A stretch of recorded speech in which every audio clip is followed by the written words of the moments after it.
సమాచారం కోసం 95 న్యూస్ ఇప్పుడు యాప్ లో మీ ముందుకు వచ్చింది. వెంటనే డౌన్లోడ్ చేసుకుని న్యూస్ అప్డేట్ తెలుసుకోండి. ప్రతి క్షణం ప్రజాక్షేమం కోసం. ఇప్పుడు మనతో పాటు ఉన్నారు టీపీసీసీ స్పోక్స్ పర్సన్ సుధీర్ గారు. ఈవేళ అయితే మనం ఎంతో ఆశగా ఎదురు చూస్తున్న మేనిఫెస్టో కాంగ్రెస్ రిలీజ్ చేసింది. దాని గురించి ఒకసారి వారితో మాట్లాడేద్దాం. సార్ నమస్తే సార్, చెప్పండి. ఎట్టకేలకు అందరూ ఎదురు చూస్తున్న కాంగ్రెస్ మేనిఫెస్టో అయితే రిలీజ్ అయింది. 6 గ్యారంటీలకి మించి ఉంది ఈసారి మేనిఫెస్టో. సో ఎలా ఉండబోతోంది ఈసారి కాంగ్రెస్? వాస్తవానికి ఒకసారి ఈ మేనిఫెస్టో చదివితే తెలంగాణ ప్రజలు దేనికోసం అయితే పోరాడారు, దేనికోసమైతే ఆరాటపడ్డారో, దేనికోసమైతే ప్రాణాలు అర్పించారో, దేనికోసమైతే అమరులై వాళ్ళ ఆత్మలు ఈరోజు ఘోషిస్తున్నాయో, ఈ మేనిఫెస్టో చదివిన తర్వాత నిజంగా నా కళ్ళకు నీళ్ళు వస్తున్నాయండి.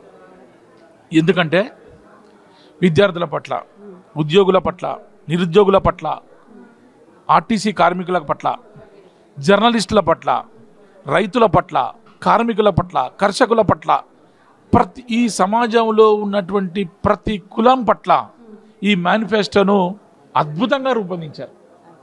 నిజంగా రేపు కాంగ్రెస్ ప్రభుత్వం వస్తే ఇన్ని రోజులు చెప్పినటువంటి బంగారు తెలంగాణ కాదు, తెలంగాణకు స్వర్ణయుగం రాబోతా ఉంది. ఎందుకంటే ఈ సమాజంలో గుర్తింపు లేదు, మమ్మలను కన్న తల్లిదండ్రులు కూడా వదిలిపెట్టేస్తున్నారు, మమ్మల్ని పట్టించుకోవడం లేదంటున్నటువంటి ట్రాన్స్జెండర్స్ని కూడా ఈ సమాజంలో వ్యక్తులుగా, ఈ సమాజంలో ఒకటి తెలంగాణలో ఉన్నటువంటి ట్రాన్స్జెండర్లను కూడా ఈ నివేదిక, ఈ మేనిఫెస్టో వారికి ఒక అవకాశం కల్పించింది. ఒక అద్భుతం ఇది. అంటే ఒక అద్భుతం ఇది.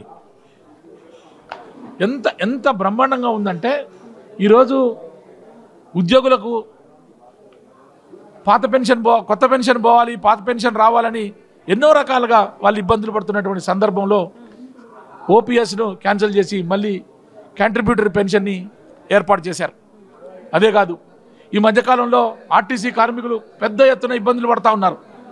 దానికి సంబంధించినటువంటి ఒక విధంగా ఇది మా ప్రణాళిక కావచ్చు, ఇది మా ప్రకటన కూడా కావచ్చు. ఈసారి అయితే మాజీ సైనికోద్యోగుల సంక్షేమం అని, తర్వాత గల్ఫ్ కార్మికుల ఎన్ఆర్ఐల సంక్షేమం అని ఇలా చాలా పెట్టారు కదా, వాటి గురించి చెప్పండి. సినిమా రంగాన్ని గురించి, జానపద కళల గురించి, పర్యాటక రంగం గురించి, దివ్యాంగుల సంక్షేమం గురించి, క్రీడా రంగం గురించి, దీని సీనియర్ సిటిజన్ల గురించి, న్యాయవాదుల గురించి, ఇందులో సింగరేణి కార్మికుల గురించి నిజంగా ఈ మేనిఫెస్టోను దగ్గర పెట్టుకొని చదివి దీన్ని అమలు చేస్తే తెలంగాణకు స్వర్ణయుగం రాబోతుంది.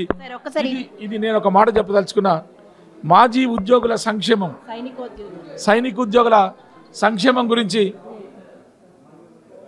వాళ్ళకు కూడా అంటే నేను ఏమంటున్నానంటే ఈ ఓవరాల్గా ఈ మేనిఫెస్టో అనేది ఒక అద్భుతం, మహా అద్భుతం. దీనికి తిరుగులేదు. నేను కూడా ఒక 35-40 సంవత్సరాల్లో కాంగ్రెస్ పార్టీలో నేను పనిచేస్తూ ఉన్నాను. ఈరోజు చేసినటువంటి manifesto thanks to Sridhar Babu గారు, మా చైర్మన్గా, అక్కడ ఉన్నటువంటి కమిటీ సభ్యులు అందరూ కూడా తీవ్రంగా చర్చించి ప్రతి ఒక్కరితో మాట్లాడి మా రేవంత్ రెడ్డి గారికి, శ్రీధర్ బాబు గారికి, మా బట్టి విక్రమార్క గారికి నిజంగా చెప్తున్నాము, వారికి చాలా థ్యాంక్స్ చెప్తా ఉన్నాం. ప్రజలు ఒకవేళ ఇదన్నీ చదువుకొని ఒక్కసారి దీని గురించి, మేనిఫెస్టో గురించి ఆలోచిస్తే జీవితకాలంలో మరెవరికి ఓటేయరు, కాంగ్రెస్ పార్టీకి ఓటేస్తారు.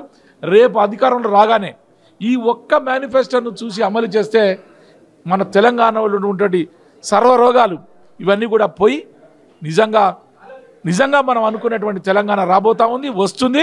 దీనికి స్వర్ణయుగం కాబోతా ఉంది. సార్, ఇన్ని పథకాల వల్ల రాష్ట్రం ఏమన్నా అప్పుల పాలు అయిపోతుందేమో అని అనుకునే వారికి ఏం చెప్తారు? నేను అనేది ఇదన్నా అప్పుల పాలు కావడం ఇవన్నీ కూడా ఓడలేనప్పుడు మాట్లాడుతున్నటువంటి మాటలు ఇవి. మనకు వచ్చినటువంటి ఆదాయాన్ని సరిగా ఖర్చు పెట్టగలిగితే, మనకు వచ్చినటువంటి ఆదాయాన్ని ప్రజల దగ్గర నుంచి తీసుకున్నటువంటి డబ్బుల్ని ప్రజలకు నిజంగా పంచగలిగితే అదే స్వర్ణయుగం, అదే ఒక అద్భుతమైనటువంటి ప్రజాస్వామ్యం. సార్, ఇన్ని ఉచిత పథకాలు గెలుపు కోసమా లేదంటే ప్రజల కోసమా అని ఎవరైనా అడిగితే ఏం చెప్తారు? ఖచ్చితంగా మేము రాజకీయ పార్టీలో ఉన్నాం. గెలుపు కోసం కూడా కావచ్చు, గెలుపు కోసం చేస్తూ ప్రజల కోసం ఆలోచిస్తాం. కాబట్టే గెలుపు ప్రజల కోసం కావాలి. గెలుపు ప్రజలు గెలిపించాలి కాబట్టి ఖచ్చితంగా ప్రజలకు కాంగ్రెస్ పార్టీ ఈ విధమైనది చేస్తాం. ఇప్పటికే కాంగ్రెస్ సునామీలా ప్రజల్లోకి వెళ్ళిపోయింది. ఈ మేనిఫెస్టో తర్వాత ఇంకా ఎలా ఉండబోతుంది? ఇక సునామీని తర్వాత ఇంకేదైనా ఉంటే దానిలాగానే ఉంటుంది. 100% ఈరోజు చెమర్చిన కళ్ళతో చెప్తా ఉన్నాను. ఇది చదివిన తర్వాత ఒక అద్భుతమైనటువంటి, దీనికి మాటలు సరిపోదు, ఒక అద్భుతమైనటువంటి ఈ ప్రణాళిక రూపొందించారు, మేనిఫెస్టో ఇచ్చారు. థ్యాంక్స్ టు రేవంత్ రెడ్డి గారు, థ్యాంక్స్ టు శ్రీధర్ బాబు గారు, థ్యాంక్స్ టు బట్టి విక్రమార్క గారు, thanks to Soniyamma. Okay right, thank you.